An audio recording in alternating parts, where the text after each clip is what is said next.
서울의 공기는 언제나 낯설었다. 통영의 비릿한 바다 내음 대신 매캐한 아스팔트와 차가운 빌딩의 냄새가 폐부를 찔렀다. 김 선자는 낡은 보따리를 어깨에 고쳐 매며 눈앞에 거대한 주상복합 아파트 단지를 올려다보았다. 아들 박민혁이 사는 곳은 하늘을 찌를 듯 솟아오른 유리와 강철의 성이었다. 그녀의 거친 손과 흙먼지 묻은 신발이 이곳에 어울리지 않는다는 사실을 그녀 자신도 잘 알고 있었다. 보안 요원의 의심스러운 눈초리를 받으며 로비에 들어서자 최지연이 마지못해 나온 얼굴로 서 있었다. 아들의 아내. 며느리는 언제나처럼 값비싼 옷으로 온몸을 감싸고 있었다. 그녀의 억지 미소는 화려한 조명 아래에서도 차갑게 빛났다. 지연은 선자의 보따리를 힐끗 보더니 코를 살짝 찡그렸다. 그 안에는 직접 담근 된장과 간장, 그리고 며칠 밤낮으로 말린 생선이 들어 있었다. 어머니, 오셨어요? 여기까지 오시느라 힘드셨겠네요. 지연의 목소리에는 환영의 기색이라고는 찾아볼 수 없었다. 그저 사회적 의무를 다하는 듯한 건조함만이 묻어났다. 선자는 말없이 고개를 끄덕이며 보따리를 현관 구석에 조심스럽게 내려놓았다. 그 무게가 어깨를 떠나자 잠시 몸이 휘청였지만 곧 균형을 잡았다. 그 짐은 단순한 음식의 무게가 아니었다. 집안은 잡지 화보에서나 볼 법한 모습이었다. 차가운 대리석 바닥과 디자이너 가구들, 그리고 의미를 알 수 없는 추상화가 벽에 걸려 있었다. 모든 것이 정갈하고 비쌌지만 사람 사는 온기는 느껴지지 않았다. 선자는 마치 박물관에 잘못 들어온 관람객처럼 조심스럽게 발걸음을 옮겼다. 그녀의 존재 자체가 이 완벽한 공간에 오게티가 된 것만 같았다. 곧이어 퇴근한 아들 민혁이 들어왔다. 그는 어머니를 보고 반가운 척했지만 그 눈빛에는 피로와 어색함이 가득했다. 어머니, 오셨습니까? 이 먼 곳까지 힘들게 뭐 하러 오셨어요? 그냥 계좌로 돈을 붙여드리면 되는데 그 말은 효심처럼 들렸지만 실은 더 이상 찾아오지 말라는 무언의 압박이었다. 선자는 그저 희미하게 웃으며 아들의 어깨를 두드려 주었다. 저녁 식사는 숨 막히는 침묵 속에서 진행되었다. 지연은 선자가 가져온 반찬은 쳐다보지도 않고 백화점에서 사온 값비싼 유기농 샐러드만 깨작거렸다. 그녀는 대화 중간중간 시골 생활의 비위생성과 무지함에 대해 은근히 비꼬는 말을 던졌다. 어머님, 요즘도 된장을 직접 담가 드시는 분이 있나요? 마트에 가면 얼마나 깨끗하고 좋은 제품이 많은데요. 민혁은 아내의 가시 도친 말을 애써 무시하며 자신의 회사 이야기를 꺼냈다. 그는 TK그룹의 유능한 팀장이었다. 요즘 회사에 아주 큰일이 있었어요. 몇 년을 끌어온 지긋지긋한 소송이 드디어 우리 쪽의 완벽한 승리로 끝났거든요. 회장님께서도 아주 만족해 하셨습니다. 그의 목소리에는 자부심이 가득했다. 그는 자신이 거대한 성공의 일부라는 사실에 취해 있었다. 선자는 묵묵히 밥을 씹으며 아들의 말을 들었다. 지긋지긋한 소송, 그 단어가 그녀의 심장을 날카롭게 찔렀다. 그녀는 그 소송의 본질을, 그 뒤에 숨겨진 수천 명의 피눈물을 알고 있었다. 하지만 아들은 그저 승리의 기쁨에 젖어 있었다. 아들의 얼굴에서 그녀는 낯선 남자의 모습을 보았다. 자신이 아는 순박하고 정의롭던 아들은 이미 오래전에 사라진 듯 했다. 식사가 끝나자 지연은 기다렸다는 듯이 일어섰다. 어머님, 피곤하실 테니 이만 주무세요. 방은 저쪽 창고 옆에 작은 방을 치워뒀어요. 창고 옆방. 그 말은 선자에게 비수처럼 꽂혔다. 손님방은 따로 있었지만 며느리는 시어머니를 그곳에 재울 생각이 전혀 없었던 것이다. 선자는 아무 말 없이 고개를 끄덕이고 자리에서 일어났다. 선자에게 배정된 방은 이름만 방이었을 뿐. 각종 계절용품과 쓰지 않는 물건들로 가득 찬 창고였다. 간신히 사람 하나 누울 공간만이 마련되어 있었다. 창문도 없는 답답한 공간에서 선자는 뜬 눈으로 밤을 지새웠다. 아들 내외의 집은 그녀에게 세상에서 가장 불편하고 차가운 감옥과도 같았다. 수십 년간 짊어져 온 삶의 무게가 유독 오늘 밤 따라 그녀의 어깨를 강하게 짓눌렀다. 새벽녘, 갈증을 느낀 선자는 조용히 방을 나와 거실로 향했다. 거대한 통유리창 너머로 서울의 야경이 화려하게 펼쳐져 있었다. 잠들지 않는 도시의 불빛은 마치 수많은 사람들의 욕망처럼 이글거렸다. 그때 꺼져 있던 대형 텔레비전 화면이 저절로 켜졌다. 최신 스마트 TV가 설정된 시간에 맞춰 뉴스를 재생하기 시작한 것이다. 심야 뉴스 속보입니다.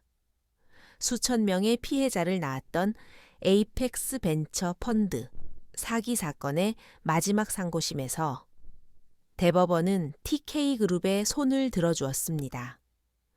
이로써 5년간의 법적 다툼은 TK그룹의 최종 승소로 막을 내렸습니다. 무미건조한 앵커의 목소리가 거실을 울렸다. 화면에는 절규하는 피해자들의 모습과 그들 옆에서 승리의 미소를 짓는 변호인단의 모습이 교차했다. 그리고 잠시 후 한 남자의 얼굴이 화면을 가득 채웠다.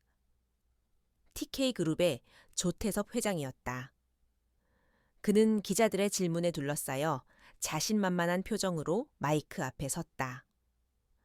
법과 원칙에 따른 당연한 결과입니다.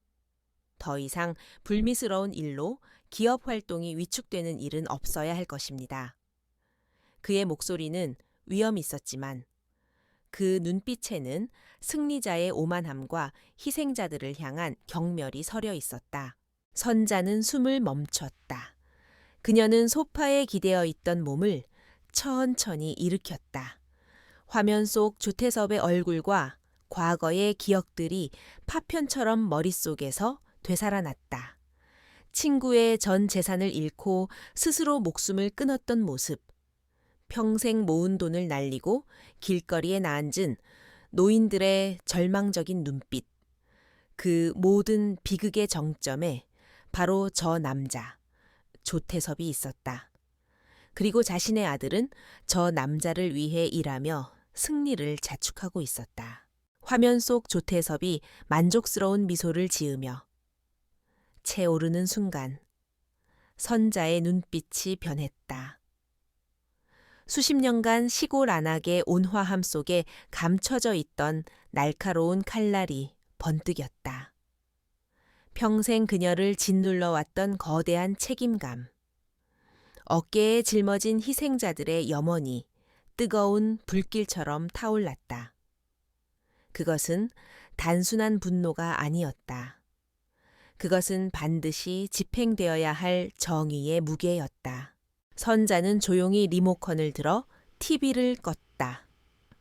거실에는 다시 정적이 흘렀지만 그녀의 내면에서는 거대한 폭풍이 일고 있었다. 더 이상 숨어 있을 수 없었다. 더 이상 침묵할 수 없었다.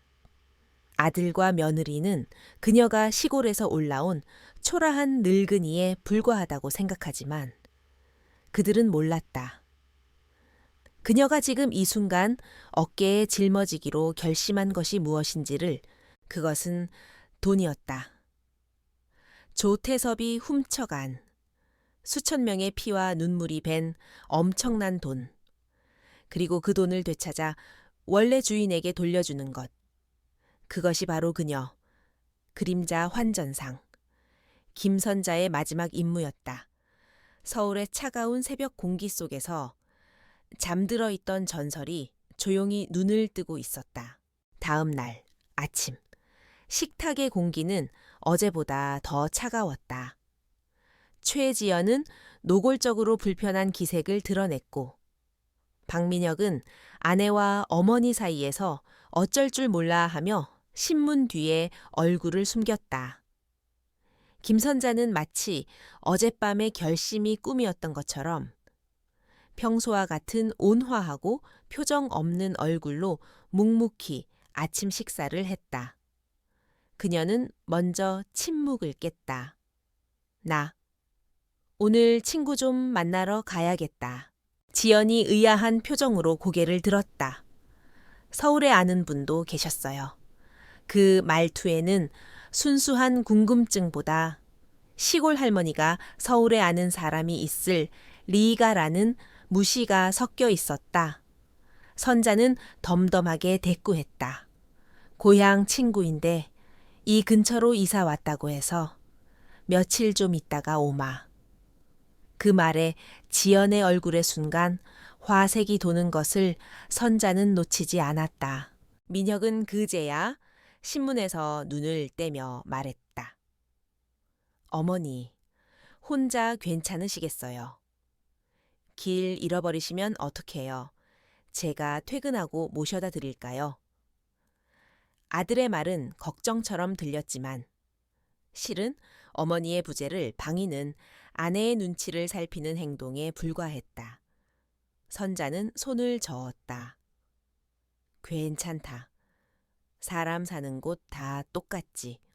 뭘, 너는 내일이나 열심히 해라. 그렇게 선자는 최소한의 짐만 챙겨 아들의 집을 나섰다. 현관문이 닫히는 순간 그녀는 등 뒤에서 안도의 한숨을 내쉬는 며느리의 기척을 느꼈다. 씁쓸한 미소가 잠시 입가에 머물렀지만 곧 사라졌다. 지금은 개인적인 감상에 젖어 있을 때가 아니었다. 엘리베이터의 매끄러운 강철문에 비친 자신의 모습은 영락없는 시골의 늙은 할머니였다. 완벽한 위장이었다. 선자는 일부러 택시를 타지 않고 버스를 탔다. 덜컹거리는 버스 창가에 기대어 빠르게 스쳐 지나가는 서울의 풍경을 바라보았다. 화려한 빌딩 숲과 그 안에서 바쁘게 움직이는 사람들. 저들 중 얼마나 많은 이들이 조태섭 같은 약탈자들에게 모든 것을 빼앗기고 절망했을까. 그녀는 눈을 감았다. 머릿속에는 복잡한 숫자의 흐름과 거미줄처럼 얽힌 자금의 경로가 그려지고 있었다. 버스는 낡고 오래된 동네인 인사동의 한적한 골목에 그녀를 내려주었다. 현대적인 서울의 풍경과는 어울리지 않게 이곳은 시간이 멈춘 듯한 고즈넉함이 있었다. 선자는 익숙한 걸음으로 좁은 골목길을 따라 걸었다. 목적지는 시간의 흔적이라는 낡은 간판이 걸린 작은 고미술상이었다. 먼지 쌓인 쇼윈대는 금이 간 도자기와 녹슨 녹그릇 몇 개가 전부였다. 선자가 삐걱거리는 나무 문을 열고 안으로 들어서자 퀴퀴한 나무 냄새와 묵은 먼지 냄새가 코를 찔렀다. 가게 안쪽에서 책을 읽고 있던 한 젊은 남자가 그녀를 보고 벌떡 일어섰다. 선생님, 오셨습니까? 강지훈이었다. 그는 깍듯하게 허리를 숙여 인사했다. 그의 눈빛에는 아들 민혁에게서는 찾아볼 수 없는 깊은 존경심이 담겨 있었다. 그래, 별일은 없었고 선자의 목소리는 낮고 차분했지만 그 안에는 부인할 수 없는 권위가 서려 있었다. 네, 모두 평소와 같습니다. 안으로 드시지요. 지훈은 가게 문에 외출 중이라는 팻말을 걸고 안쪽에 커튼을 쳤다. 그는 벽에 걸린 낡은 족자 하나를 조심스럽게 옆으로 밀었다. 그러자 숨겨져 있던 지문 인식 장치와 홍채 스캐너가 푸른빛을 내며 나타났다. 삑소리와 함께 두꺼운 강철문이 소리 없이 열리자 바깥의 고미술상과는 완전히 다른 세상이 펼쳐졌다. 수십 개의 모니터가 벽면을 가득 채우고 있었고 거대한 서버 컴퓨터들이 낮은 소음을 내며 돌아가고 있었다. 공기는 서늘했고 오직 스크린에서 뿜어져 나오는 빛만이 공간을 밝히고 있었다. 이곳이 바로 김선자의 진짜 세계, 그림자 환전상의 심장부였다. 선자는 낡은 카디건을 벗어 의자에 걸쳤다. 그러자 시골 할머니의 구부정한 어깨가 꼿꼿하게 펴졌다. 그녀의 눈빛은 온화함을 벗고 날카로운 지성으로 빛났다. 브리핑 시작하지. 그녀가 의자에 앉으며 말하자. 지훈은 곧바로 중앙 모니터에 복잡한 차트와 데이터를 띄웠다. 조태섭과 TK그룹의 최근 자금 흐름입니다.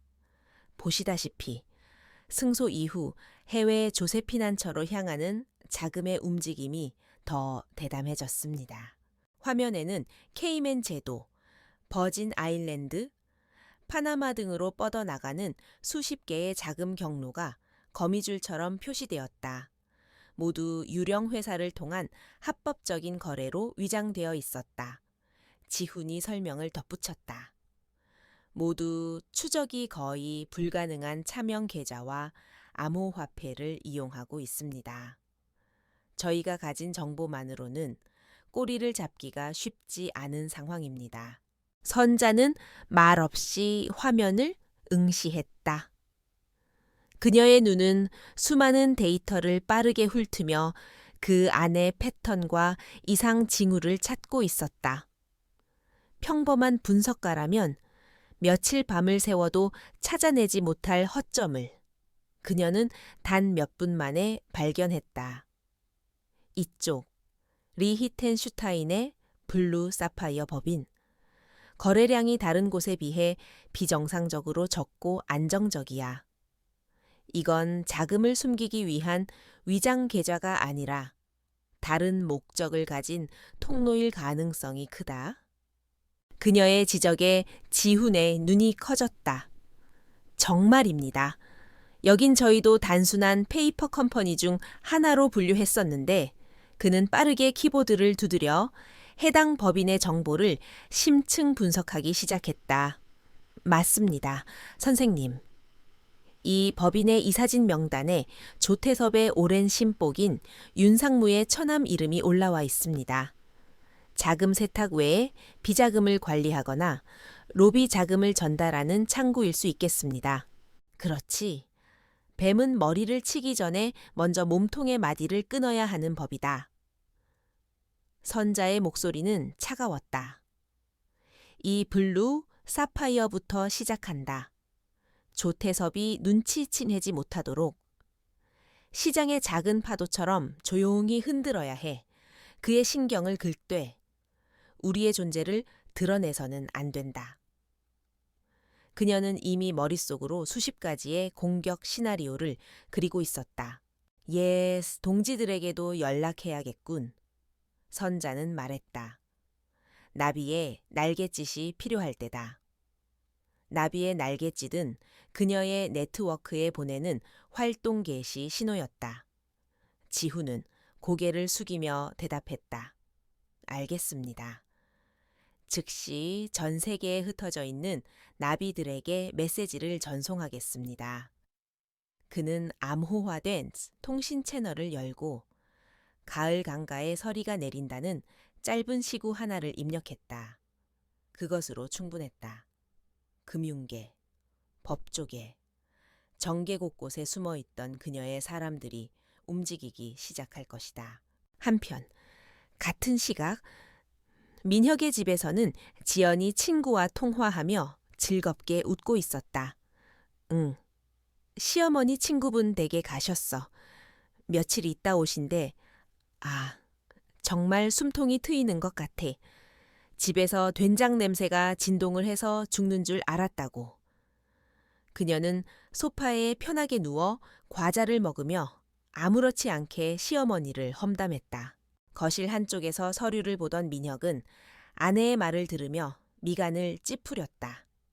그는 문득 어린 시절 어머니가 끓여주던 구수한 된장찌개를 떠올렸다. 세상에서 가장 맛있었던 그 음식을 이제는 아내 때문에 집에서 맛볼 수 없게 되었다. 그는 책상 위에 놓인 낡은 사진 액자를 바라보았다. 대학교 졸업식 날 어머니와 함께 찍은 사진이었다. 사진 속 어머니는 지금보다 훨씬 젊었고 그의 성공을 진심으로 기뻐하며 환하게 웃고 있었다. 알 수 없는 죄책감이 그의 마음을 무겁게 짓눌렀지만 그는 이내 고개를 저어 감정을 떨쳐냈다. 지금은 감상에 빠져 있을 때가 아니었다. 조태섭 회장이 직접 지시한 중요한 프로젝트를 성공시켜야 했다. 그것만이 이 차가운 서울에서 살아남아 더 높은 곳으로 올라갈 수 있는 유일한 길이었다. 그는 어머니의 얼굴이 담긴 사진 액자를 보이지 않게 뒤집어 놓았다. 아무도 몰랐다. 한쪽에서는 낡은 사진이 뒤집히며 아들의 야망이 불타고 있을 때, 도시의 다른 한쪽에서는 그 야망의 주인을 겨냥한 차가운 복수의 칼날이 조용히 빛을 발하기 시작했다는 사실을 김선자는 모니터의 푸른빛을 받으며 조용히 명령을 내렸다. 시작하지. 어둠 속에서 거대한 그림자가 마침내 움직이기 시작했다. 김선자와 강지훈은 거대한 모니터 앞에 서 있었다. 화면에는 블루 사파이어 법인의 복잡한 지분 구조와 자금 네트워크가 펼쳐져 있었다. 그것은 마치 잘 짜인 갑옷처럼 보였다. 수십 개의 유령 회사가 방패처럼 블루 사파이어를 감싸고 있었고 합법적인 거래의 흐름은 그 본질을 교묘하게 위장하고 있었다. 하지만 선자의 눈에는 그 갑옷에 미세한 균열이 보였다. 모든 갑옷에는 반드시 틈새가 있는 법이지. 선자가 조용히 말했다. 조태섭은 자신의 제국이 완벽하다고 믿겠지만 그 오만함이 바로 가장 큰 약점이다. 그는 너무 많은 것을 가졌고 너무 많은 사람을 이용했다. 그 관계들 속에 우리가 파고들 틈이 있다. 그녀는 화면의 한 지점을 손가락으로 가리켰다. 이 법인은 조타의 섭의 비자금을 관리하는 윤상무가 직접 통제하고 있어.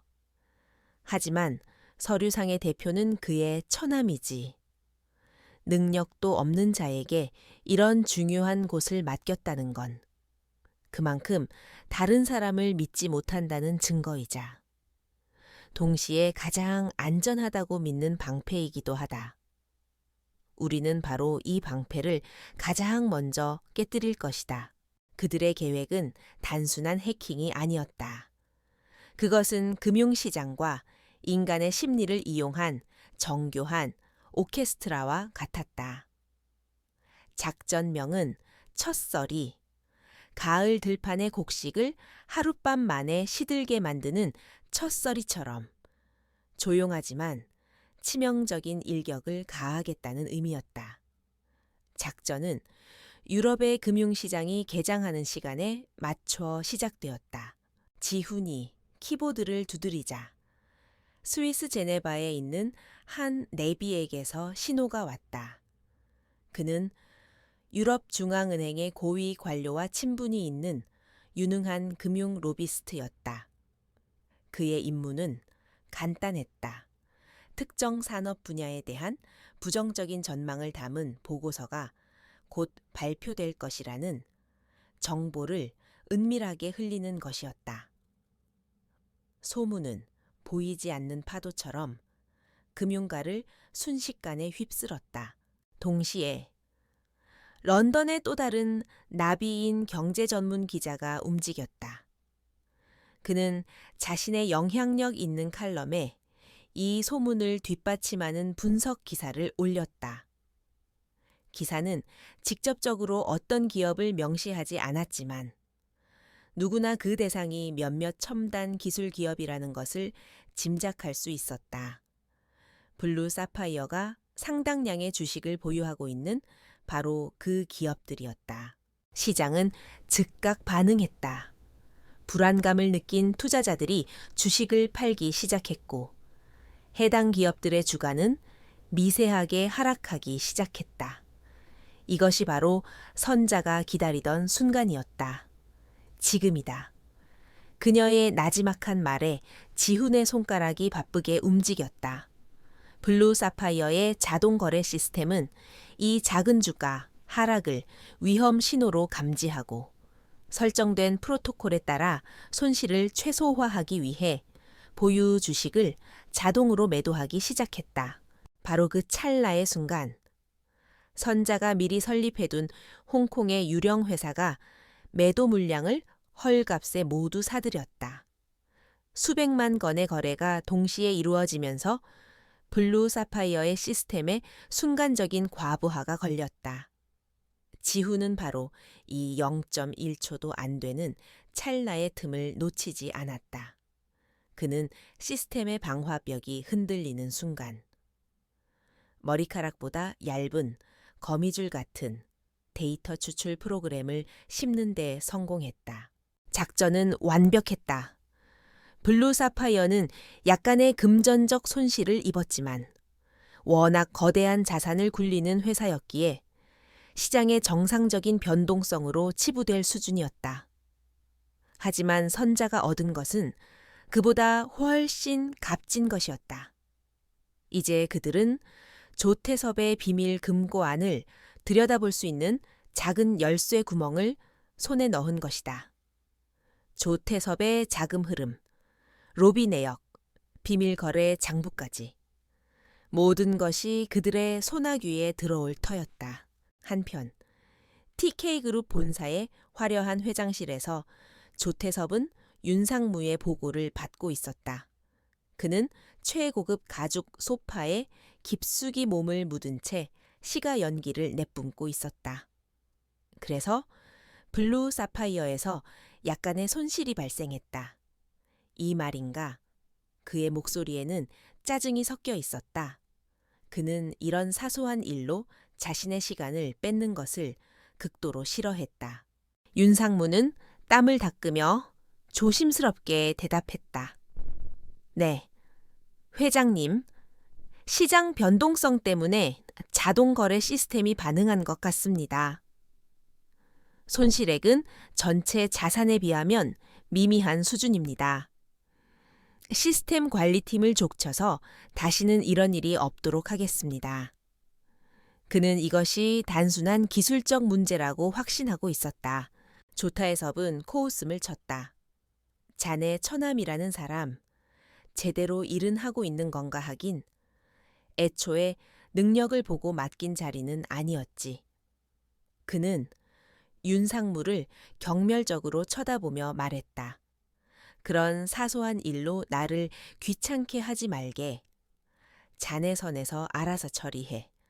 내 관심은 오직 더 큰 그림에 있으니까. 그의 오만함은 외부의 위협 가능성을 완전히 차단하고 있었다. 블루 사파이어의 사소한 손실은 규정에 따라 본사 컴플라이언스 팀에 보고되었다.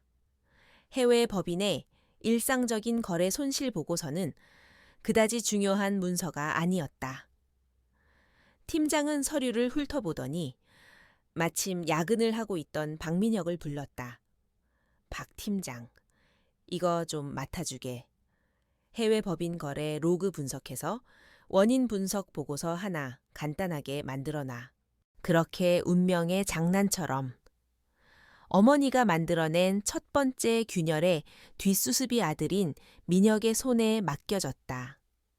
민혁은 피곤한 몸을 이끌고 자신의 자리로 돌아와 관련 데이터를 내려받았다. 화면에는 수천 개의 복잡한 숫자와 거래 코드가 빼곡하게 들어차 있었다. 그는 전문가였지만 그 데이터 속에서 어떤 인위적인 흐름도 발견할 수 없었다. 모든 것이 완벽한 우연처럼 보였다. 시장의 소문, 기자의 칼럼, 투자자들의 심리, 그리고 자동화된 시스템의 반응까지. 하지만 그는 데이터를 보면 볼수록 설명할 수 없는 위화감을 느꼈다.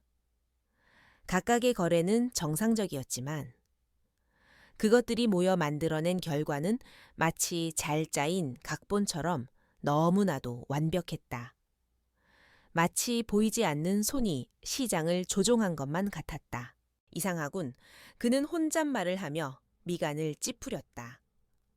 하지만 그의 이성은 이 모든 것이 자신의 과도한 상상일 뿐이라고 결론 내렸다. 거대한 TK그룹을, 존경하는 조태섭 회장님의 제국을 감히 누가 건드린단 말인가. 그는 결국 보고서에 예측 불가능한 시장 변동성에 따른 시스템의 정상적인 반응이라고 결론을 내렸다. 늦은 밤. 민혁은 텅 빈 사무실에 홀로 남아 보고서를 마무리하고 있었다. 창밖으로는 여전히 서울의 불빛이 밝게 빛나고 있었다. 그는 어머니가 지금쯤 친구분 댁에서 편안히 주무시고 계실 거라 생각했다. 시골에서 평생 고생만 하신 어머니가 모처럼 서울 구경도 하고 쉬시는 것은 좋은 일이라고. 그는 애써 스스로를 위로했다. 그는 결코 알지 못했다.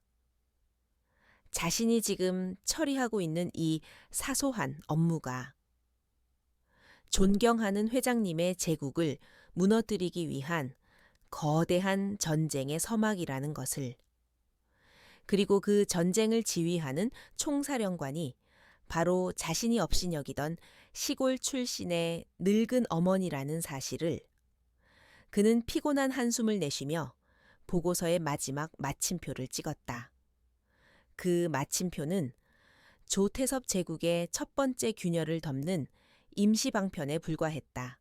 블루 사파이어에 심어둔 거미줄은 조용히, 그리고 부지런히 정보를 빨아들였다. 며칠 후 강지훈의 모니터에는 조태섭 제국의 신경망과도 같은 새로운 지도가 그려졌다. 그 중심에는 싱가포르에 위치한 트라이튼 캐피탈이라는 비밀 헤지펀드가 있었다. 그곳은 조태섭이 온갖 불법적인 방법으로 긁어모은 수익금을 세탁하고 불리는 심장이었다. 김선자는 지도를 보며 말했다. 첫서리가 땅을 얼렸으니 이제는 파도를 일으킬 때다. 그녀의 눈빛은 깊고 차가운 바다와 같았다. 조태섭은 블루 사파이어의 손실을 단순한 사고로 여겼을 거다. 하지만 심장이 공격받으면 아무리 오만한 짐승이라도 고통을 느끼기 마련이지. 이번 목표는 트라이튼 캐피탈이다. 지훈은 조금 긴장한 표정으로 말했다. 선생님, 트라이튼은 방어 체계가 훨씬 견고합니다. 블루 사파이어 때와는 다른 차원의 위험이 따를 수 있습니다. 하지만 선자는 흔들림이 없었다. 위험이 클수록 얻는 것도 큰 법. 그리고 우리에겐 저들이 모르는 비대칭 전력이 있지. 그녀가 말하는 비대칭 전력이란 바로 조태섭의 탐욕과 내부자들의 공포심이었다. 두 번째 작전, 성난 파도가 시작되었다. 이번 공격은 지난번처럼 시장을 이용한 간접적인 방식이 아니었다. 블루 사파이어에서 빼낸 내부 접속 코드를 이용해 트라이튼의 시스템 안으로 직접 침투하는 과감한 작전이었다. 지훈의 손가락이 키보드 위에서 춤을 추자 수십 개의 보안 장벽이 허물어지며 비밀스러운 자금의 강이 모습을 드러냈다. 그들은 단순히 돈을 훔치지 않았다. 그들은 혼란을 창조했다.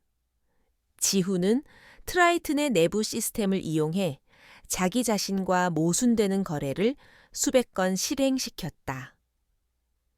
주식을 파는 동시에 사고, 환율이 오를 것에 베팅하면서 동시에 내릴 것에 투자했다. 시스템은 이 비정상적인 거래를 막으려 했지만 이미 내부자로 위장한 지훈의 명령은 최우선 순위를 가지고 있었다. 순식간에 트라이튼 캐피탈의 내부는 아수라장이 되었다. 경고등이 미친 듯이 울리고 자동화 시스템은 마진콜을 쏟아냈다. 펀드 매니저들은 이 전례 없는 혼란 앞에서 속수무책이었다. 손실을 막기 위해 그들은 가장 핵심적인 우량 자산들을 헐값에 시장에 내다 팔아야만 했다. 그리고 그 자산들은 선자의 또 다른 유령 회사들이 조용히 삼켜버렸다. 이번 타격은 사소한 손실이 아니었다. 조타의 섭의 제국은 문자 그대로 수천억 원의 자산을 단 몇 시간 만에 잃어버렸다. 소식은 즉시 서울의 TK그룹 본사로 전해졌다. 보고를 받은 조태섭의 얼굴은 분노로 시뻘겋게 달아올랐다. 그는 집무실에 있던 최고급 크리스털 위스키 잔을 벽에 던져 박살냈다. 이게 도대체 무슨 소리야? 그의 고함 소리가 집무실 전체를 울렸다. 윤상무와 보안 책임자인 한 이사가 고개를 숙인 채 서 있었다. 한 이사는 군 출신의 무자비한 인물로 조태섭의 더러운 일을 처리하는 해결사였다. 단순한 시장의 변동성이라고 이 정도 손실이 장난해. 조태섭은 씩씩거리며 말했다. 이건 외부의 공격이야. 아니, 그보다 더 위험한 내부의 배신자 짓이다. 우리 시스템을 손바닥처럼 아는 놈이 아니고서는 이런 식의 공격은 불가능해. 그의 눈에는 편집증적인 의심이 번뜩였다. 한이사, 당장 회사 전체를 이 잡듯이 뒤져. 쥐새끼 한 마리라도 좋으니 내 돈에 손을 댄 놈을 찾아내. 살아서는 내 방에서 못 나갈 줄 알아. 그날 이후 TK그룹에는 피비린내에 나는 공포의 바람이 불기 시작했다. 한 이사가 이끄는 특별감찰팀은 저승사자처럼 사내를 활보했다. 직원들의 모든 통신 기록과 이메일이 감시당했고 조금이라도 의심스러운 자는 비밀스러운 장소로 끌려가 무자비한 신문을 받았다. 회사는 거대한 감옥처럼 변해버렸다. 박민혁 역시 이 광풍을 피할 수 없었다. 그는 해외 금융 규제를 담당한다는 이유로 특별감찰팀에 차출되었다. 그의 임무는 지난 몇 달간의 모든 해외 법인 거래 기록과 임직원들의 통신 기록을 대조하여 비정상적인 접점을 찾아내는 것이었다. 그는 자기도 모르는 사이에 어머니가 만든 파도의 흔적을 찾아 헤매는 사냥개가 된 것이다. 처음에 민혁은 이번 기회에 자신의 능력을 보여 회장의 눈에 들 수 있을 것이라 생각했다. 하지만 데이터를 파고들면 들수록 그는 TK그룹의 추악한 민낯을 마주하게 되었다. 화면에 떠오르는 것은 합법적인 거래 기록이 아니었다. 정치인에게 흘러 들어간 뇌물의 흔적, 경쟁사를 죽이기 위한 주가 조작, 그리고 수많은 개미 투자자들을 파산시킨 불법적인 자금 운용의 증거들이었다. 그가 그토록 자랑스러워했던 회사는 알고 보니 거대한 범죄 조직과 다를 바 없었다. 더욱이 한 이사의 무자비한 조사 방식은 그를 공포에 떨게 했다. 그는 동료들이 단지 의심스럽다는 이유만으로 폭언을 듣고 협박당하는 것을 직접 목격했다. 이곳은 그가 꿈꾸던 성공의 무대가 아니라 약육강식의 정글이었다. 그날 밤, 민혁은 파김치가 되어 집으로 돌아왔다. 머릿속은 온통 낮에 보았던 불법 거래 기록과 동료들의 겁에 질린 얼굴로 가득했다. 그런데 현관문을 열자마자 아내 지연이 짜증 섞인 목소리로 그를 맞았다. 당신, 오늘 왜 이렇게 늦게 와 어머님한테서 전화 왔었어? 언제 돌아오시냐고 자꾸 묻는데 내가 뭐라고 대답해야 해. 순간 민혁의 머릿속에서 무언가가 끊어졌다. 목숨을 위협받는 살벌한 전쟁터에서 돌아온 그에게 아내의 불평은 너무나도 사소하고 이기적으로 들렸다. 그는 처음으로 아내에게 소리쳤다. 그게 지금 그렇게 중요한 문제야. 나 지금 회사에서 죽을 것 같단 말이야. 제발 좀 조용히 해줘. 지연은 남편의 갑작스러운 분노에 놀라 말을 잇지 못했다. 부부 사이에는 차가운 정적이 흘렀다. 민혁은 아내를 뒤로 하고 서재로 들어가 문을 잠갔다. 그는 책상에 주저앉아 거친 숨을 몰아쉬었다. 화면에는 아직 끄지 않은 회사의 내부 비리 자료가 떠 있었다. 이것을 보고하면 자신의 경력은 끝장이다. 어쩌면 목숨이 위험할지도 모른다. 하지만 모른 척한다면 그는 범죄의 공모자가 되는 것이다. 그는 완벽하게 덫에 걸렸다. 진퇴양난의 상황에서 그는 문득 어머니를 떠올렸다. 잔소리 많고 고집 센 시골 할머니가 아니라 언제나 묵묵히 밭을 갈고 정직하게 땀 흘리던 어머니의 모습. 그가 잃어버린 너무나도 단순하고 올바른 삶의 방식이었다. 민혁은 공포와 혼란 속에서 조용히 노트북을 덮었다. 거센 파도가 마침내 그의 발밑까지 밀려와 모든 것을 삼키려 하고 있었다. 조태섭이 내부의 적을 찾기 위해 광적인 수사를 벌이는 동안 김 선자는 다음 단계로 나아갔다. 그녀는 강지훈에게 말했다. 분노한 맹수는 주변을 보지 못하고 제 발밑에 덫만 살피는 법이다. 그의 시선이 안으로 향해 있을 때 우리는 밖에서 그를 지탱하는 기둥들을 무너뜨려야 한다. 성난 파도가 지나간 자리에 이제는 속삭이는 바람. 작전이 시작될 차례였다. 바람은 보이지 않지만 모든 것을 흔들 수 있다. 선자의 목표는 조태섭의 돈이 아니라 그를 둘러싼 신뢰의 네트워크였다. 수십 년간 뇌물과 협박으로 쌓아 올린 부패한 동맹들. 그들은 조태섭의 방패이자 칼이었다. 선자는 바로 그 방패로 조태섭을 치고 그 칼로 스스로를 베게 만들 생각이었다. 그녀의 전쟁은 이제 금융시장에서 인간의 마음으로 옮겨가고 있었다. 첫 번째 목표는 TK그룹의 뒤를 봐주는 여당의 실세, 김 의원이었다. 트라이튼 캐피탈에서 빼낸 정보 속에는 조태섭이 김 의원에게 건넨 거액의 뇌물 증거가 포함되어 있었다. 하지만 선자는 그 증거를 언론에 터뜨리는 어리석은 짓을 하지 않았다.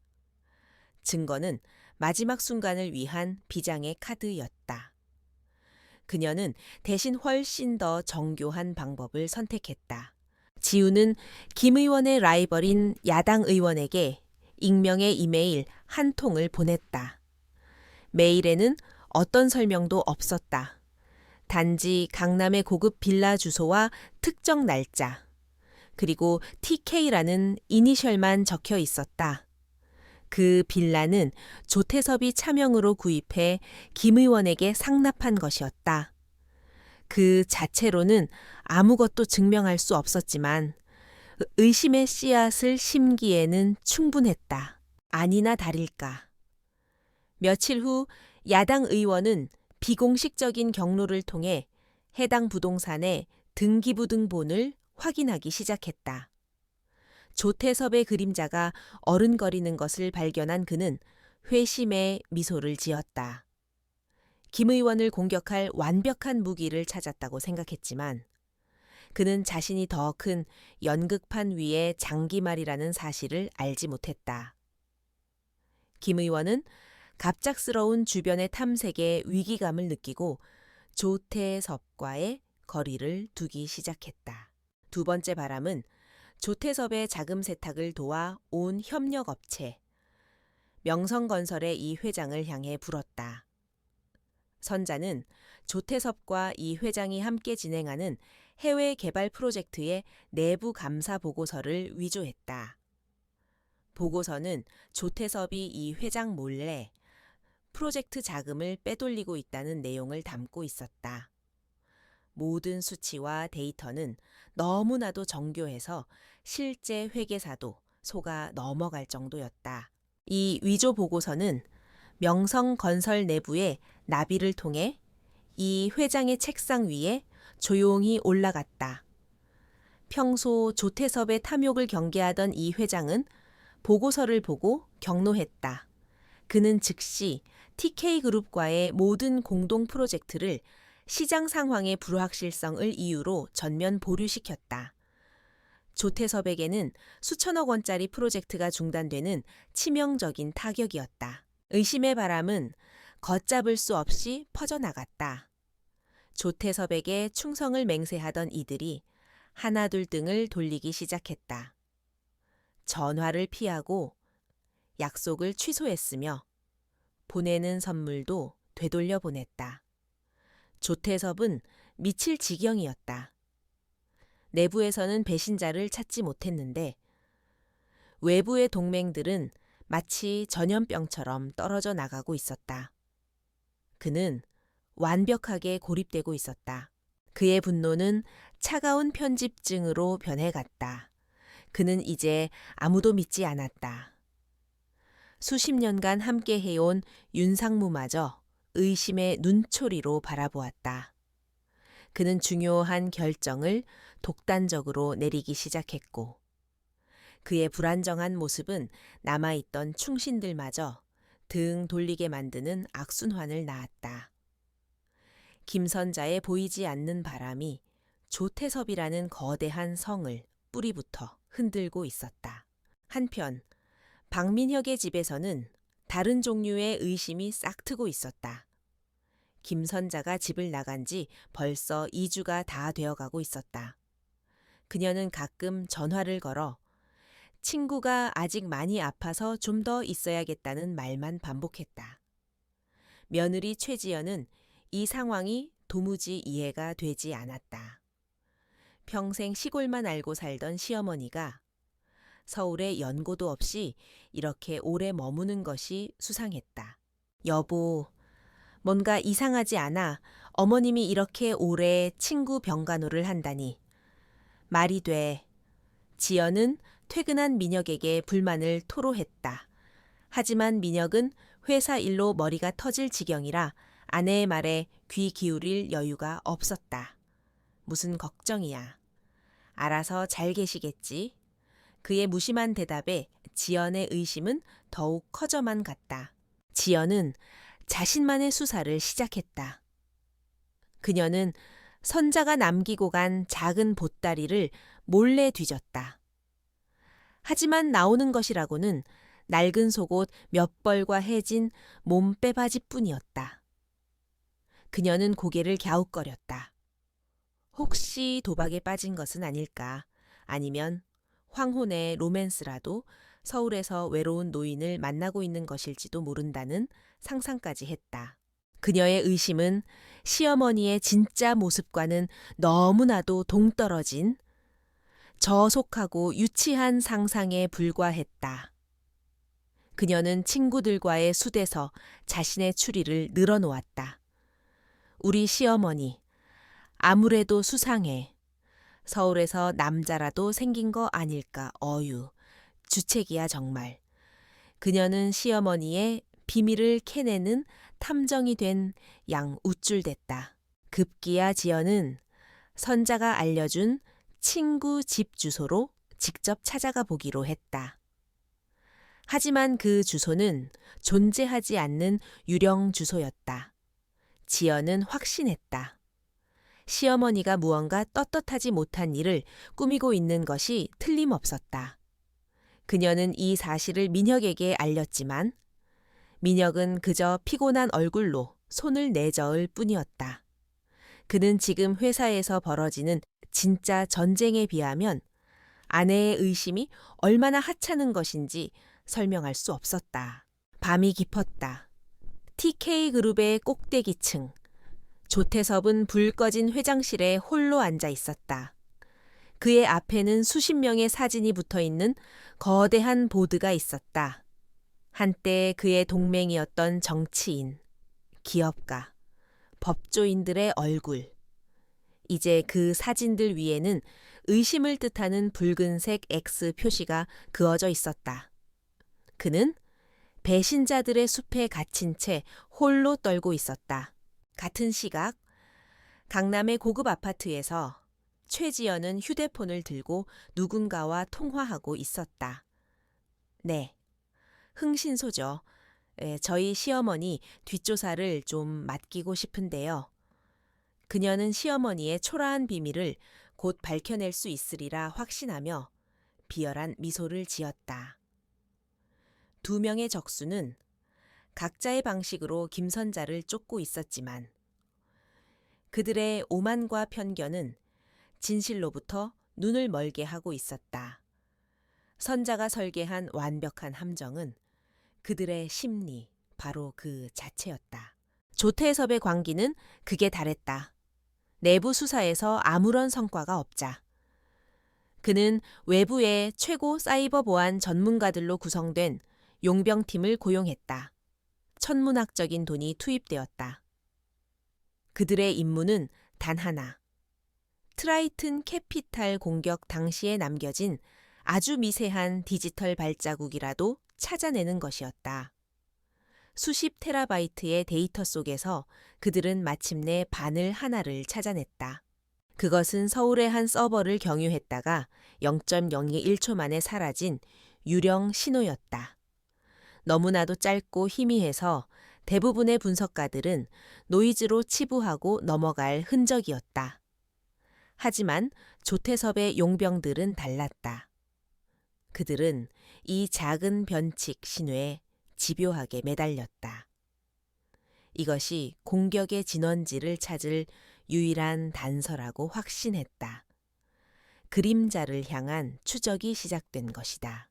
김선자의 아지트, 모니터에 붉은 경고등이 깜빡이기 시작했다.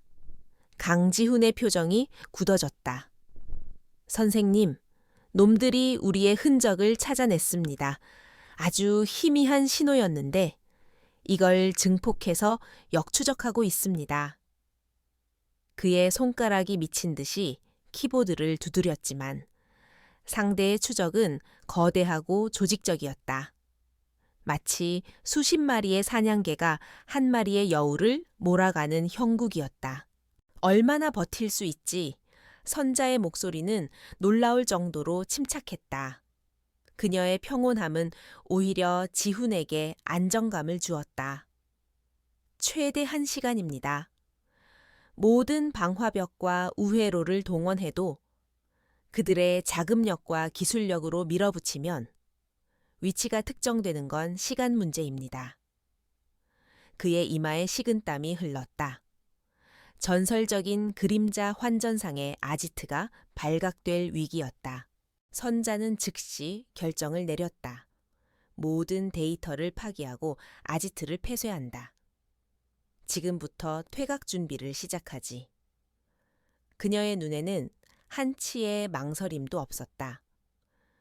수십 년간 운영해온 심장부를 포기하는 것은 뼈아픈 일이었지만 생존이 더 중요했다. 그녀는 이미 오래전부터 이런 비상 상황을 대비해 모든 것을 준비해둔 상태였다. 그 사이 한 이사가 이끄는 TK그룹의 행동팀이 인사동으로 출동했다. 역추적된 신호는 인사동 일대의 방형 500m 이내를 가리키고 있었다. 그들은 정확한 위치를 몰랐지만 샅샅이 뒤지기 시작했다. 검은 양복을 입은 남자들이 골목 곳곳에 깔렸다. 그들은 주변 CCTV를 장악하고 상인들을 탐문하며 비정상적인 움직임을 찾았다. 조여오는 포위망은 숨 막힐 듯했다. 아지트 안에서는 지훈이 모든 서버의 데이터를 영구적으로 삭제하는 프로그램을 가동했다. 엄청난 양의 정보가 복구 불가능한 상태로 사라져갔다. 선자는 그런 지훈의 어깨를 두드리며 말했다. 장비는 다시 구하면 된다. 하지만 너와 나는 대체할 수 없어. 서둘러. 그녀는 아지트 구석에 낡은 벽장을 열었다. 그 안에는 아래로 향하는 어두운 비상계단이 있었다. 이 아지트는 한국전쟁 당시 만들어진 낡은 방공호 위에 지어진 것이었다. 선자는 오래전 이 건물을 매입하면서 이 비밀 통로를 복원해 두었다. 통로는 인사동의 복잡한 지하, 하수도와 연결되어 있었다. 그들이 모든 것을 정리하고 비밀 통로로 들어서려는 순간이었다. 위층의 고미술상에서 요란한 소리가 들려왔다. 여기다 이 가게가 수상해. 육중한 발소리와 함께 문이 부서지는 소리. 도자기가 깨지는 날카로운 파열음이 들려왔다. 한 이사의 부하들이 마침내 고미술상을 덮친 것이다. 선자와 지훈은 숨을 죽였다. 그들의 심장 소리가 귓가에 천둥처럼 울렸다. 단 몇 미터 위에서 적들이 날뛰고 있었다. 그들은 어둠 속에서 조용히 비밀 통로의 문을 닫았다. 한 줄기 빛이 사라지자 완전한 암흑이 찾아왔다. 그들이 계단을 내려간 지 불과 몇 분 후 한 이사의 부하 하나가 벽장의 비밀문을 발견했다. 하지만 그들이 방공호로 내려왔을 때 그곳에는 과열된 서버의 잔열과 텅 빈 공간만이 남아있을 뿐이었다. 그림자는 이미 연기처럼 사라진 후였다. 한편 TK그룹 본사에서는 또 다른 폭풍이 몰아치고 있었다. 아지트를 놓친 한 이사는 분노를 다른 곳에 터뜨렸다. 그는 내부의 배신자가 외부의 조력자와 내통했다고 단정했다. 그리고 그 희생양으로 해외 금융팀의 무고한 박 부장을 지목했다. 박 부장은 단지 실적이 좋고 성격이 고다. 평소 상사들에게 밉보였던 인물이었다. 박민혁은 그 자리에 있었다. 그는 한 이사와 그의 부하들이 회의실에서 박 부장을 신문하는 장면을 강제로 지켜봐야 했다. 내 놈이 배신자지 얼마를 받아 처먹었어. 욕설과 함께 무자비한 폭행이 이어졌다.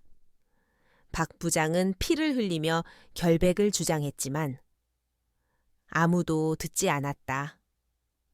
민혁은 공포에 질려 온몸이 얼어붙었다. 바로 그때. 그는 보고야 말았다. 한 이사의 부하 중 한 명이 몰래 박 부장의 컴퓨터에 조작된 접속 기록 파일을 씹는 장면을. 그들은 완벽한 증거 조작으로 무고한 사람을 범죄자로 만들고 있었다. 그 순간 민혁의 머릿속을 지배하던 공포가 차가운 분노와 혐오감으로 변했다. 다음은 내가 될 수도 있다. 아니, 그보다도 이것은 인간으로서 할 짓이 아니었다. 그의 마음속에서 무언가 단단히 결심이 섰다. 그날 밤 모두가 퇴근한 후 민혁은 사무실에 홀로 남았다. 그는 며칠 전 현금으로 몰래 구입해둔 대포폰을 꺼냈다. 손이 부들부들 떨렸지만 그는 용기를 냈다. 그는 대학 시절부터 알고 지내던 정의감 넘치기로 유명한 한 탐사보도 전문 기자에게 익명의 문자 메시지를 보냈다. TK그룹의 트라이튼 캐피탈 손실 사건 내부 감찰을 취재할 것. 한 이사가 무고한 직원을 희생양으로 삼아 증거를 조작하고 있음. 짧은 메시지였다. 그는 곧바로 메시지를 삭제하고 휴대폰의 배터리와 유심칩을 분리해서 변기에 넣어 흘려보냈다. 아주 작은 저항이었지만 그것은 그가 자신의 모든 것을 걸고 던진 돌멩이였다. 민혁은 창밖의 도시를 내려다보았다. 한때 성공과 야망의 상징이었던 서울의 야경이 이제는 거대한 범죄와 부패의 소굴처럼 보였다. 그는 자신이 통제할 수 없는 거대한 소용돌이에 스스로 발을 들였음을 직감했다. 같은 시각. 서울의 한 허름한 모텔 방에서 김선자와 강지훈이 뉴스를 보고 있었다. 그들은 모든 것을 잃었지만 두 눈은 여전히 날카롭게 빛나고 있었다. 전쟁은 이제 막 새로운 국면으로 접어들고 있었다.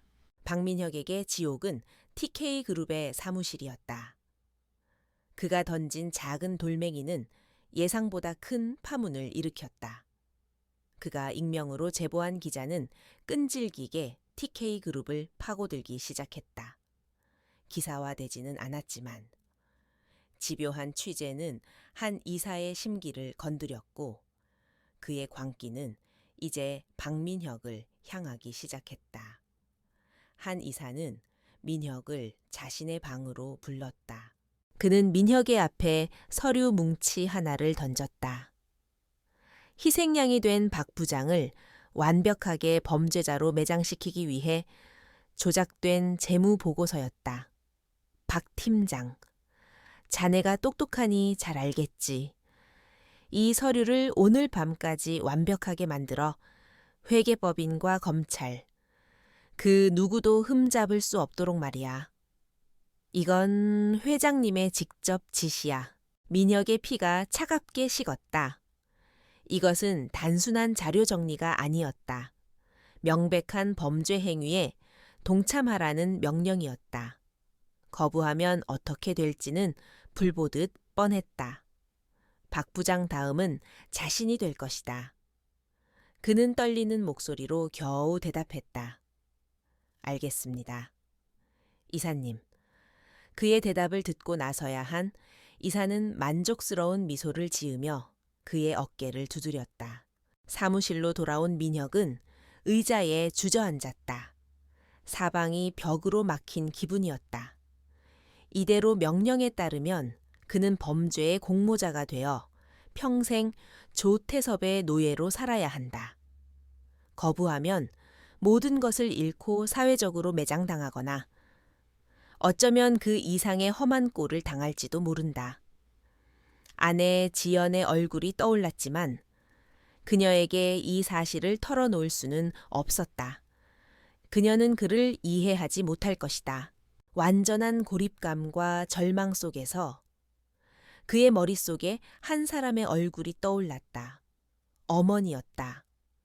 늘 자신을 답답하게 만들고 때로는 창피하게까지 여겼던 시골의 늙은 어머니. 하지만 위기의 순간 그가 본능적으로 기댈 곳은 그곳밖에 없었다. 그는 자신의 차 안에서 한참을 망설이다가 떨리는 손으로 어머니에게 전화를 걸었다. 어머니, 저 민혁이에요. 그의 목소리는 물에 젖은 솜처럼 무거웠다. 수화기 너머로 들려오는 어머니의 목소리는 평소와 같이 차분했다. 무슨 일이냐? 목소리가 왜 그러니? 민혁은 결국 참았던 울음을 터뜨렸다. 어머니, 저 좀 만나주세요. 저 너무 힘들어요. 큰일이 났어요. 그는 더 이상 말을 잇지 못했다. 선자는 아들의 절박한 목소리에서 모든 것을 직감했다. 올 것이 왔다고. 그녀는 약속 장소를 정했다. 화려한 강남이 아닌 낡고 허름한 식당들이 즐비한 종로의 한 국밥집이었다. 아들이 비싼 양복을 입고 그런 곳에 나타나는 것을 싫어한다는 것을 알았지만 지금 그에게 필요한 것은 화려함이 아니라 진실된 온기라고 생각했다. 약속 장소에 나타난 민혁의 모습은 처참했다. 며칠 밤을 샌 사람처럼 얼굴은 수척했고 값비싼 양복은 구겨져 있었다. 그는 어머니 앞에 앉자마자 고개를 숙였다. 선자는 아무 말 없이 뜨거운 국밥 한 그릇을 아들 앞으로 밀어주었다. 일단 밥부터 먹어라. 속이 든든해야 정신도 차리는 법이다. 민혁은 꾸역꾸역 국밥을 입으로 밀어 넣었다. 뜨거운 국물이 목을 타고 넘어가자 얼어붙었던 그의 마음이 조금씩 녹아내리는 것 같았다. 그는 결국 모든 것을 털어놓았다. 자신이 얼마나 어리석었는지, 성공에 눈이 멀어 잘못된 길로 들어섰는지, 그리고 이제는 돌이킬 수 없는 범죄에 가담하라는 협박을 받고 있는지, 그는 어머니가 자신의 이야기를 이해하지 못할 것이라 생각했다. 그저 자신의 신세 한탄을 들어줄 사람, 자신의 마지막을 지켜봐줄 사람이 필요했을 뿐이었다. 하지만 선자는 아들의 서툰 고백 속에서 사건의 모든 맥락을 꿰뚫어 보고 있었다. 조태섭과 한 이사가 아들을 이용해 자신들의 죄를 덮으려 한다는 것을. 선자의 마음속에서는 폭풍이 일었다. 아들의 어리석음에 대한 실망감. 아들을 이 지경까지 몰고 간 조태섭에 대한 사례. 그리고 그럼에도 불구하고 제 자식을 지켜야 한다는 모성애가 뒤엉켰다. 그녀는 아들이 이제 죽음의 문턱에 서 있다는 것을 알았다. 동시에 위험에 빠진 아들이 이 전쟁을 끝낼 수 있는 가장 중요한 열쇠가 될 수도 있다는 것을 깨달았다. 선자는 자신의 정체를 밝히지 않았다. 그것은 아들을 더 큰 위험에 빠뜨리고 그의 세상을 송두리째 파괴하는 일이 될 터였다. 대신 그녀는 평생을 받아와 밭에서 살아온 시골 늙은이의 지혜를 빌려 아들에게 길을 보여주기로 했다. 미녀가 엉킨 그물을 풀 때는 말이다. 전체를 한 번에 당기면 더 엉키는 법이야. 끊어진 그물코 하나를 찾아서 거기서부터 천천히 풀어나가야 하는 거란다. 그녀는 마치 아무것도 모르는 사람처럼 순진한 질문들을 던졌다. 그래서 네가 고쳐야 한다는 서류에는 뭐가 적혀 있길래 그러니? 그 진짜 서류는 너 말고 또 본 사람이 있니? 그 나쁜 상사는 보통 언제 자리를 비우니? 그녀의 질문들은 아들이 스스로 상황을 정리하고 핵심 증거가 무엇인지, 그것을 어떻게 확보할 수 있는지 깨닫게 만드는 유도 질문이었다. 민혁은 어머니의 질문에 답하면서 머릿속이 정리되는 것을 느꼈다. 조작해야 할 보고서의 원본 데이터, 그것이 저장된 중앙 서버, 그리고 한 이사의 감시가 소홀해지는 시간. 퍼즐 조각들이 맞춰지기 시작했다. 큰 잘못을 바로잡겠다고 또 다른 잘못을 저질러서는 안 된다. 하지만 말이다.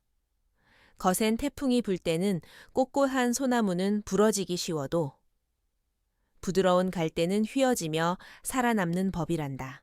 어머니의 마지막 말은 민혁의 마음에 깊이 박혔다.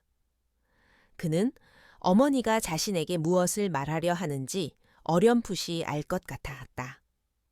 일단은 굴복하는 척하며 살아남아라. 그리고 그 안에서 방역의 기회를 찾아라. 어머니는 그에게 보험을 마련하라고 말하고 있었다. 식당을 나서는 민혁의 발걸음은 올 때와 달리 더 이상 휘청거리지 않았다. 그는 여전히 두려웠지만 이제 무엇을 해야 할지 알았다. 어머니의 조용한 힘이 그에게 옮겨온 것 같았다. 선자는 멀어지는 아들의 뒷모습을 슬픔과 결의가 뒤섞인 눈으로 바라보았다. 그녀가 이 위험한 세계로부터 그토록 지키고 싶었던 아들이 이제는 이 전쟁의 가장 위험하고 중요한 최전선으로 스스로 걸어 들어가고 있었다. 선자는 임시 거처로 돌아와 지훈에게 말했다. 판이 바뀌었다. 우리에게 새로운 말이 하나 생겼어. 그 말은 바로 그녀의 아들, 박민혁이었다. 박민혁은 갈대처럼 휘기로 결심했다. 그는 한 이사의 감시 아래 영혼 없는 기계처럼 밤을 새워가며 재무보고서를 조작했다. 그의 손끝에서 수백억의 돈이 흔적도 없이 사라지고 무고화한 박 부장의 죄는 돌이킬 수 없는 사실처럼 굳어져 갔다. 그는 완벽하게 임무를 수행하는 유능한 팀장이자 동시에 충실한 범죄의 공모자였다. 하지만 그의 내면에서는 다른 계획이 진행되고 있었다. 그는 한 이사가 잠시 자리를 비운 틈, 단 몇 분의 시간을 이용했다. 심장이 터질 듯이 뛰었지만 그의 손은 놀랍도록 침착했다.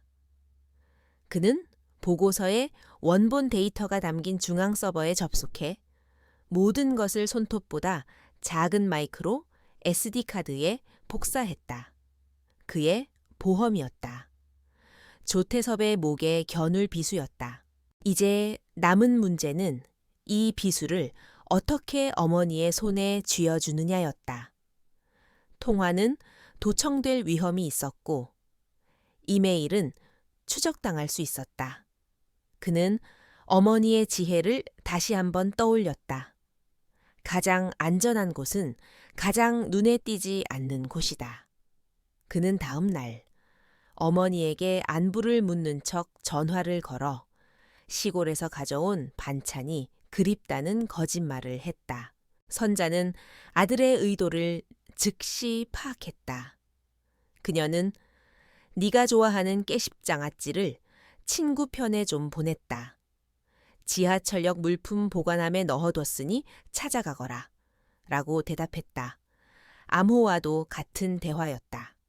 그날 저녁, 민혁은 퇴근길에 약속된 물품 보관함에서 작은 반찬통 꾸러미를 찾았다. 그리고 자신이 가져온 사과 상자를 그 자리에 넣어두었다. 상자 안에는 어머니, 시장에서 제일 좋은 사과로 샀습니다. 곪은 상처는 도려내야지요. 라는 짧은 메모가 적혀 있었다. 그리고 사과 중 하나의 속을 파내어 그 안에 마이크로 SD 카드를 숨겨두었다. 그가 말한 곪은 상처가 무엇을 의미하는지 어머니는 분명히 알 것이라 믿었다. 그는 자신이 할 수 있는 모든 것을 했다. 선자와 지훈은 임시 거처에서 숨죽인 채 SD카드의 내용을 확인했다. 모니터에 떠오르는 데이터를 본 순간 지훈은 나지막이 탄성을 질렀다. 그것은 단순한 비리 증거가 아니었다. 조태섭이 지난 10년간 저지른 모든 범죄의 역사가 담긴 판도라의 상자였다. 에이펙스 벤처 피해자들의 돈이 어떻게 사라졌는지, 그 돈이 누구에게 흘러 들어갔는지 명백하게 보여주는 스모킹건이었다. 이제 모든 조각이 맞춰졌다. 선자가 조용히 말했다.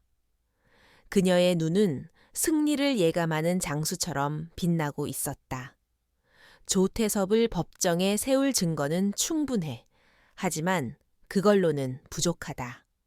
그는 돈으로 법을 사고 감옥에서조차 황제처럼 군림할 놈이야. 그의 숨통을 끊으려면 그의 돈줄을 완벽하게 잘라내야 한다. 그녀는 최후의 계획을 세우기 시작했다. 작전명은 심판의 날, 조태섭을 체포하는 동시에 그가 전 세계에 숨겨둔 모든 자산을 단 한순간에 동결시키고 회수하는 전대미문의 작전이었다. 한 사람의 제국을 단 하루 만에 지도상에서 지워버리는 거대한 계획. 이를 위해서는 전 세계에 흩어져 있는 나비들의 총동원이 필요했다. 한편 조태섭은 벼랑 끝에 몰려 있었다. 기자의 압박은 점점 거세지고 정치권의 방패막도 사라졌다. 믿었던 동맹들은 등을 돌렸고 회사는 내부 감찰의 공포로 제대로 돌아가지 않았다. 그의 편집증은 극에 달했다. 그는 이제 자신이 구축한 시스템조차 믿을 수 없었다. 그는 최후의 결정을 내렸다. 그는 전 세계에 흩어져 있는 자신의 모든 검은 돈을 한 곳으로 모으기로 결심했다. 그 누구도 뚫을 수 없다고 알려진 스위스의 비밀, 디지털 금고로 모든 자금 이체가 완료되면 그는 모든 것을 버리고 흔적도 없이 사라질 계획이었다. 그는 이것이 위기를 벗어날 유일한 탈출구라고 믿었다. 하지만 이 모든 움직임은 선자의 손바닥 아니었다. 그녀가 바람을 일으켜 그를 고립시키고 파도를 일으켜 그의 발밑을 흔든 것은 바로 이 순간을 위해서였다. 흩어져 있는 적을 상대하는 것은 어렵지만 스스로 한 곳에 모여준다면 이야기는 달라진다. 조태섭은 제 발로 거대한 함정의 중심으로 걸어 들어오고 있었다. 지훈의 네트워크를 통해 조태섭의 대규모 자금 이체 계획이 사실로 확인되었다. 심판의 날은 사흘 뒤입니다, 선생님. 선자는 고개를 끄덕였다. 그녀와 지훈은 마지막 준비에 착수했다. 암호화된 메시지가 전 세계로 퍼져나갔다. 심판의 날, 전고의 마지막 종이 울린다. 메시지를 받은 나비들이 움직이기 시작했다. 취리히의 은행원은 비밀 계좌의 동결 코드를 준비했고 텔아비브의 해커는 디지털 금고의 방어벽을 뚫을 마지막 백도어를 점검했다. 뉴욕의 변호사는 자산 몰수를 위한 국제소송 서류를 검토했고 홍콩의 외환 딜러는 자금 흐름을 역추적할 준비를 마쳤다. 거대한 그물이 조용히 펼쳐지고 있었다. 선자는 작전 개시를 앞두고 아들의 사진을 물끄러미 바라보았다. 아들을 살리기 위해 아들을 이 전쟁의 가장 위험한 장기말로 써야만 했던 그녀의 선택. 그녀는 어머니로서 죄책감을 느꼈지만 이 길 외에는 다른 방법이 없다는 것을 알았다. 이것은 수많은 피해자들을 위한 정의의 실현이자 아들이 과거의 잘못을 씻고 새로운 삶을 살게 해줄 유일한 기회였다. 같은 시간 최지연은 자신이 고용한 흥신소로부터 최종 보고를 받고 있었다.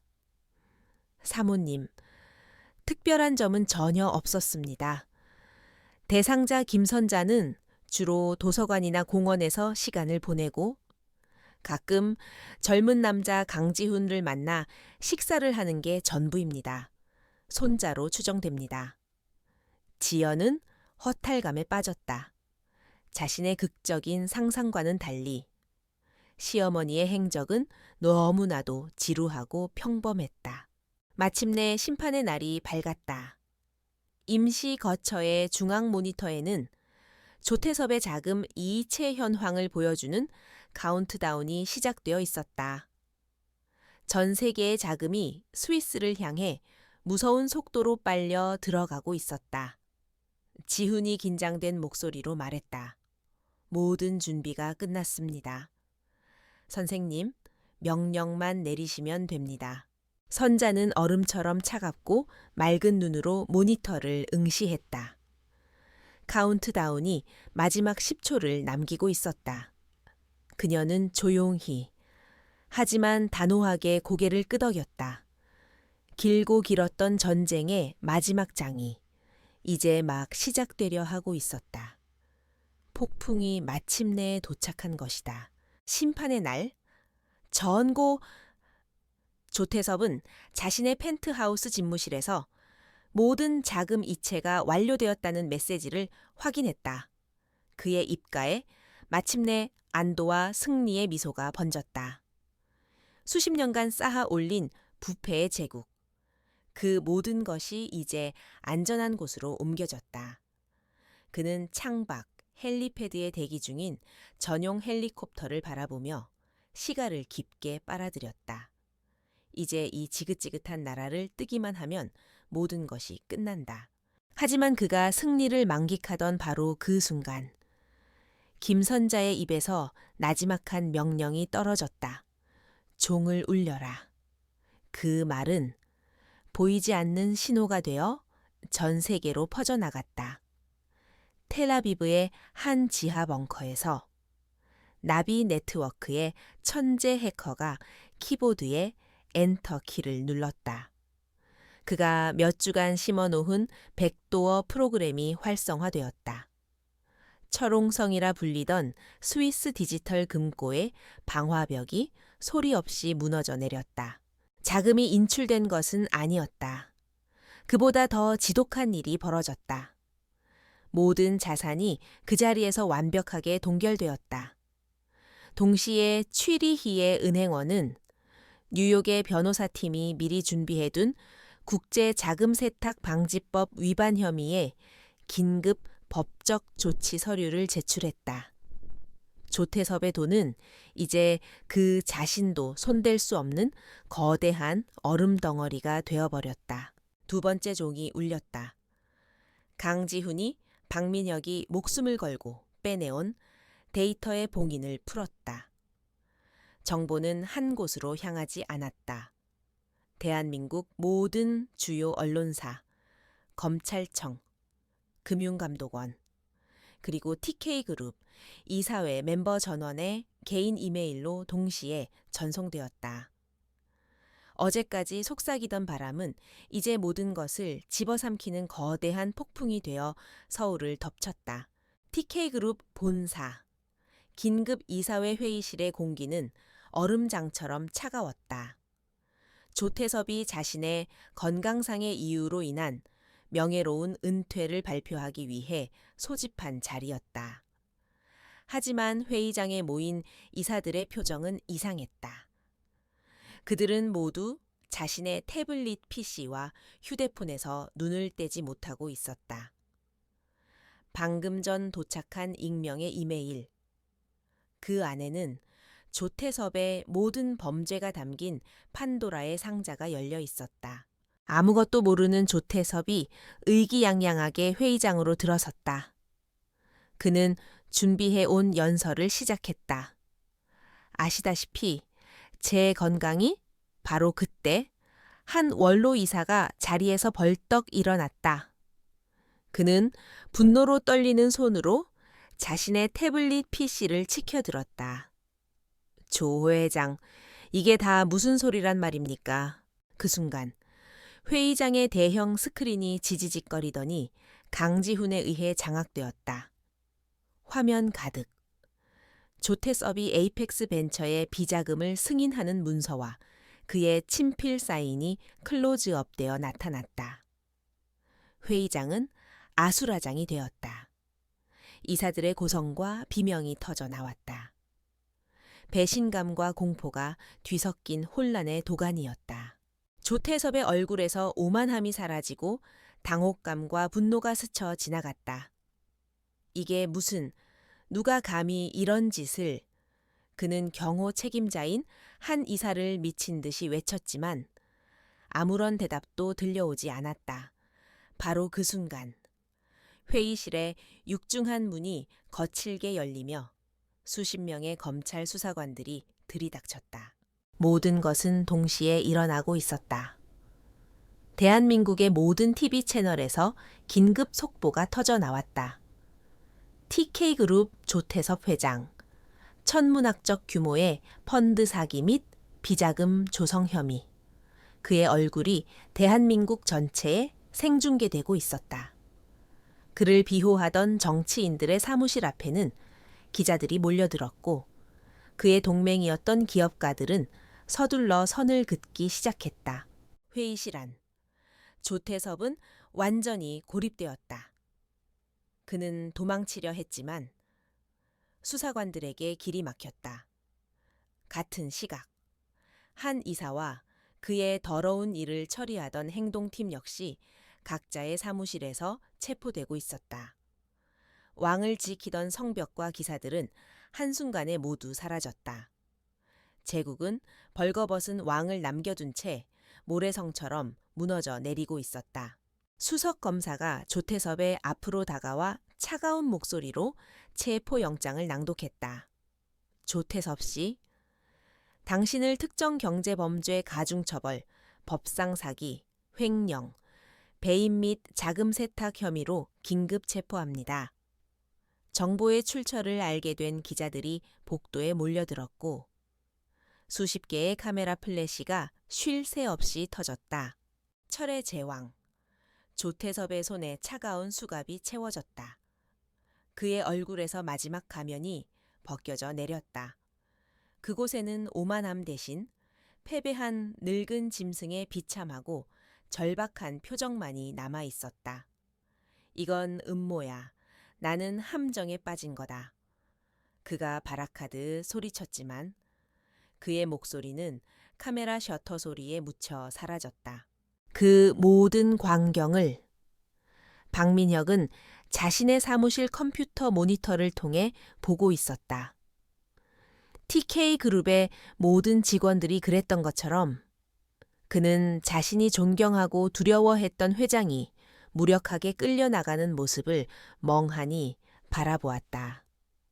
그의 마음속에서는 공포와 안도감, 그리고 형언할 수 없는 기묘한 해방감이 교차했다.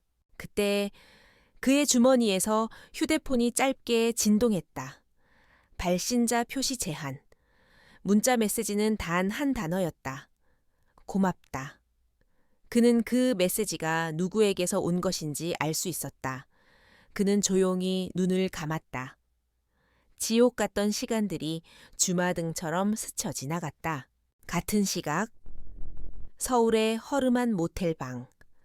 김선자와 강지훈은 여러 개의 모니터를 통해 제국의 붕괴를 지켜보고 있었다. 뉴스 속보, 체포되는 인물들의 얼굴, 동결된 계좌 정보. 그들의 얼굴에는 환호도, 웃음도 없었다.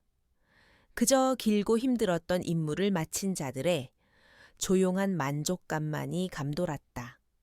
선자는 창밖으로 무너진 왕국을 내려다보았다. 심판의 폭풍이 지나가고 있었다. 심판의 날 이후 몇 주가 흘렀다. 대한민국은 TK그룹이라는 거대한 제국의 붕괴가 남긴 충격으로 연일 들끓었다. 조태섭과 그의 하수인들은 모두 법의 심판대에 섰고 그들의 추악한 범죄가 하나둘 세상에 드러났다. 그것은 대한민국 역사상 가장 거대한 규모의 경제범죄 재판으로 기록되었다. 가장 극적인 변화는 피해자들에게 찾아왔다. 김선자가 동결시키고 회수한 천문학적인 규모의 자산은 독립적인 위원회의 관리 아래 에이펙스 벤처 피해자 구제 기금으로 재탄생했다. 평생 모은 돈을 잃고 절망에 빠졌던 사람들은 마침내 눈물을 흘리며 자신들의 돈을 돌려받기 시작했다. 언론은 기적이라 불렀다. 세상은 이 기적을 만들어낸 미스터리한 인물에게 그림자라는 별명을 붙였다. 조태섭의 철옹성을 무너뜨리고 그의 숨겨진 재산을 귀신같이 찾아낸 전설적인 존재. 수많은 추측이 난무했지만 그 누구도 그림자의 진짜 정체를 알지 못했다. 그림자는 그렇게 다시 어둠 속으로 조용히 사라졌다. 박민혁은 TK그룹에 사표를 냈다. 그는 검찰 조사에 성실히 협조하며 자신이 알고 있는 모든 것을 털어놓았다. 범죄에 가담했던 자신의 과오를 인정했고 그 대가로 기소유예 처분을 받았다. 그는 모든 것을 잃었지만 이상하게도 마음은 편안했다. 지옥 같던 족쇄에서 마침내 풀려난 기분이었다. 그는 집에서 조용히 시간을 보내며 지난 일들을 복기했다. 어머니의 기묘했던 서울 체류, 알 수 없는 지혜가 담겨 있던 조언들, 그리고 모든 사건이 끝난 후 도착했던 단 한 단어의 문자 메시지. 모든 조각들이 맞춰지는 순간 그는 온몸에 소름이 돋는 것을 느꼈다. 세상이 그토록 찾아 헤매는 그림자가 바로 자신의 어머니라는 믿을 수 없는 진실. 그는 아내 지연에게 이 모든 사실을 털어놓았다. 처음 지연은 코웃음을 치며 말도 안 되는 소리라고 일축했다. 당신, 지금 제정신이야 어머님이 그 시골 할머니가 무슨 수로? 하지만 민혁이 차분하게 모든 정황을 설명하자 그녀의 웃음소리는 점점 잦아들었다. 그녀의 얼굴에서 핏기가 사라지고 경악과 혼란, 그리고 깊은 공포가 떠올랐다. 지연은 지난 시간 자신의 행동을 떠올렸다.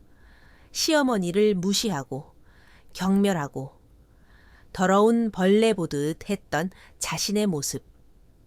된장 냄새가 싫다며 타박하고 창고 같은 방에 잠자리를 내어주었던 일. 그런 자신이 한심하고 부끄러워서 견딜 수가 없었다.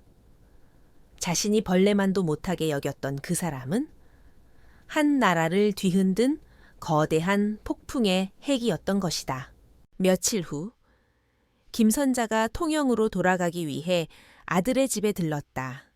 남겨두었던 자신의 작은 보따리를 챙기기 위해서였다. 집안의 분위기는 이전과 180도 달라져 있었다. 지연은 가장 깨끗한 옷으로 갈아입고 평생 해본 적 없는 깊은 존경심을 담아 시어머니에게 허리를 숙였다. 그녀는 며칠 밤낮으로 연구한 가장 정갈하고 귀한 음식으로 상을 차렸다. 민혁은 어머니의 얼굴을 참아 제대로 쳐다보지 못했다. 식사 시간 내내 집안에는 무거운 침묵이 흘렀다. 그 침묵 속에는 차마 입 밖으로 꺼내지 못하는 수만 가지의 말들이 담겨 있었다. 죄송합니다. 라는 사죄, 어떻게 그런 일을 이라는 경우에, 그리고 저희를 용서하실 수 있나요? 라는 간절한 질문. 하지만 선자는 아무것도 묻지 않았다. 그녀는 마치 아무 일도 없었다는 듯 평범한 시골의 어머니로 돌아와 있었다. 그녀는 지연이 차린 음식을 조용히 맛보더니 나지막이 말했다. 음식 맛이 좋구나. 그 한마디에 지연은 저도 모르게 눈물을 왈칵 쏟을 뻔했다. 어떤 질책보다도 더 무겁고 따뜻한 용서였다. 선자는 식사를 마치고 자리에서 일어섰다. 그녀는 떠나기 전 아들 민혁의 어깨를 가만히 감싸 안았다. 너는 마지막에 옳은 선택을 했다. 그걸로 족하다. 이제부터는 정직하게 살아라. 네 아비에게 부끄럽지 않은 아들로. 그녀의 목소리는 담담했다. 그녀는 아들을 그리고 며느리를 이미 오래전에 모두 용서한 것이다. 민혁과 지연은 창가에 서서 멀어지는 어머니의 뒷모습을 바라보았다. 작은 보따리 하나를 짊어진 구부정한 허리의 늙은 할머니. 예전이었다면 그 모습이 초라하고 창피하게 보였을 것이다. 하지만 이제 그들의 눈에는 저 작은 어깨가 얼마나 거대한 무게를 짊어지고 있는지 저 구부정한 허리가 얼마나 곧고 강한 의지로 서 있는지 보였다. 며칠 후 통영의 작은 바닷가 마을, 김선자는 자신의 작은 집 앞 툇마루에 앉아 낡은 그물을 손질하고 있었다. 그녀의 손놀림은 평생을 해온 일처럼 익숙하고 평화로웠다. 낡은 라디오에서는 에이펙스 벤처 피해자 기금의 1차 보상금이 지급되기 시작했다는 뉴스가 흘러나오고 있었다. 그녀는 고개를 들어 멀리 수평선을 바라보았다. 붉은 저녁 노을이 바다를 황금빛으로 물들이고 있었다. 수십 년간 그녀의 어깨를 짓눌러 왔던 무거운 짐.